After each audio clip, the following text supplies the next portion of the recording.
शरण कुमार लिम्बाले भारतीय मार्क्सवाद के संबंध में डॉक्टर भीमराव अंबेडकर के विचारों को स्पष्ट करते हैं। यानी भारतीय समाज के अनुसार जो मार्क्सवाद है उसको डॉक्टर भीमराव अंबेडकर किस प्रकार देखते हैं। बाबा साहब अंबेडकर का जो पूरा जीवन है वह हमेशा शोषित पीड़ित लोगों के हितों के लिए समर्पित रहा।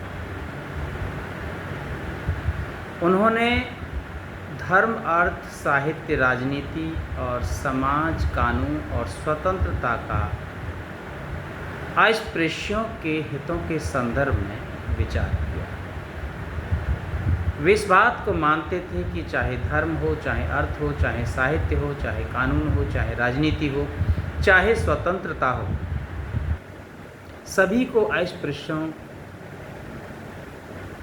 के अनुसार भी देखना चाहिए, उस पर विचार करना चाहिए। बाबा साहब अंबेडकर ने मार्क्सवाद का विचार करते समय कभी भी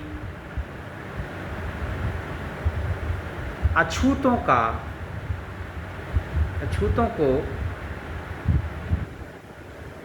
उपेक्षा की दृष्टि से नहीं देखा, या आप ऐसे समझिए कि कभी भी उन्होंने अपनी नज़र से ओझल नहीं होने दिया या उन्हें कभी नज़रअंदाज नहीं किया, क्योंकि वे एक समतामूलक समाज का निर्माण करना चाहते हैं। और यह तभी संभव है जब समाज का प्रत्येक व्यक्ति, प्रत्येक वर्ग, प्रत्येक समुदाय एक दूसरे के साथ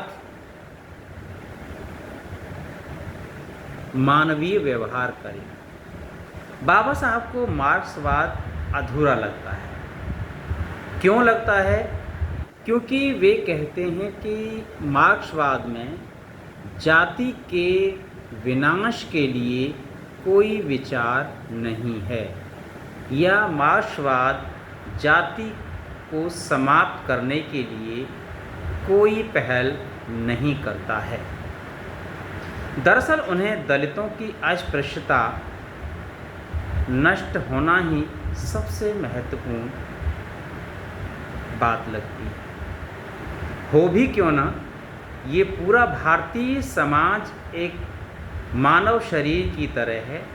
शरीर के किसी भी अंग में अगर तकलीफ होगी तो क्या मनुष्य चैन से जीवन जी सकता है, चैन की नींद सो सकता है? इसका उत्तर होगा कभी नहीं। इसीलिए उन्होंने बड़ी महत्वपूर्ण बात कही। बाबा साहब कहते हैं कि लेनिन ने यदि भारत में जन्म लिया होता तो सबसे पहले उन्होंने जाति भेद और छुआछूत को पूरी तरह से समाप्त कर दिया होता, विनष्ट कर दिया होता। और वैसा किए बिना किसी भी प्रकार की क्रांति की कल्पना करना उनके मन में आई ही नहीं। आप समझिए, एक व्यक्ति का दर्द पूरे समाज का दर्द बन जाए, या पूरे समाज का दर्द एक व्यक्ति का दर्द बन जाए, तब जाके उन समस्याओं का, उन विद्रूपताओं का समापन किया जा सकता है। दूसरा उदाहरण देते हैं जो बहुत चर्चित है, बहुत प्रसिद्ध है। तिलक बहिष्कृत वर्ग में यदि पैदा होते तो उन्होंने जो बात कही थी, स्वराज्य मेरा जन्म सिद्ध अधिकार है, ऐसी गर्जना करने की बजाय वे बड़े दावे के साथ यह बात कहते कि अस्पृश्यता नष्ट करना ही मेरा सबसे पहला और अंतिम कर्तव्य है। ऐसा बड़े विश्वास के साथ उन्होंने कहा।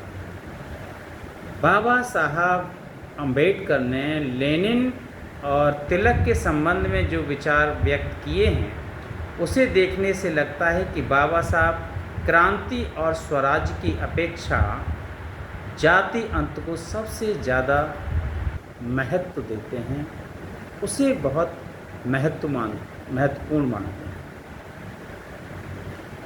लेकिन ये स्पष्ट है कि बाबा साहब सदैव इस बात पर दृढ़ संकल्प रहे कि भारत में राजनीतिक क्रांति से पहले या राजनीतिक क्रांति की अपेक्षा सामाजिक क्रांति होना महत्वपूर्ण है या अनिवार्य है। ऐसा इसलिए क्योंकि भारतीय समाज में जो हिंदू धर्म है वह अनेक जातियों और उपजातियों में बुरी तरह से बटा हुआ है और यह जाति व्यवस्था केवल समाज के विभाजन पर ही आधारित नहीं है, ये ऊंच नीच और छुआछूत पर आधारित है। यानी भारत में जितनी भी जातियां हैं वे सभी जातियां एक दूसरी जाति से उसी प्रकार नफरत और भेदभाव करती हैं जैसे एक दलित और गैर दलित से करता है। हर एक जाति दूसरी जाति को अपने से नीचा और हीन समझती है। ये जातियां नष्ट हुई तो कई जातियों को दूसरों की अपेक्षा अधिक शक्ति और इज्जत गंवानी पड़ेगी। इस कारण हिंदू समाज में वर्ग भावना दिखाई नहीं देती। इसलिए बाबा साहब अम्बेडकर कहते हैं कि जाति संस्था केवल श्रम का ही विभाजन नहीं करती है बल्कि श्रमिकों का भी विभाजन करती है। वे मानते हैं कि जाति व्यवस्था केवल श्रम का विभाजन नहीं बल्कि श्रमिकों का भी विभाजन करती है और कहते हैं बड़े विश्वास के साथ कि ये विभाजन धर्म के नियम और परंपराओं और रूढ़ियों के आधार पर ऊंच नीच की कल्पना पर टिका हुआ है। इसलिए जो गैर दलित हैं, जो सवर्ण हैं, शोषित और दलित शोषित, इन दोनों का सामाजिक स्तर एक नहीं होता है। ब्राह्मण मजदूर और दलित मजदूर, इन दोनों की सामाजिक विषमता ध्यान में रखनी चाहिए। बाबा साहब अम्बेडकर ने भी आलोचना की है कि इस सामाजिक विषमता को कम्युनिस्ट नज़रअंदाज करते हैं। वे कहते हैं कि पूंजीवाद के विरुद्ध जोर जोर से भाषण देते हुए मजदूर नेताओं को मैंने सुना है। यानी बाबा साहब कहते हैं कि जितने भी मजदूर नेता हैं, कम्युनिस्ट हैं, वो पूंजीवाद के खिलाफ तो बहुत दहाड़ के बोलते हैं, बड़े जोर से आवाज़ उठाते हैं, लेकिन मजदूरों में होने वाले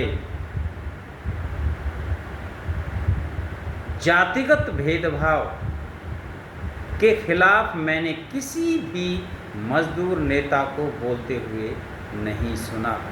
इस बात पर वे सब के सब मौन रहते हैं, शांत रहते हैं। अर्थात यहाँ बाबा साहब पूछना चाहते हैं कि आखिर यह मौन क्यों? एक प्रश्नवाचक चिन्ह यहाँ पर छोड़ देते हैं। तो धन्यवाद, बने रहिए हमारे चैनल पर। आपको अलग अलग विषयों पर वीडियो मिलते रहेंगे। तब तक के लिए नमस्कार।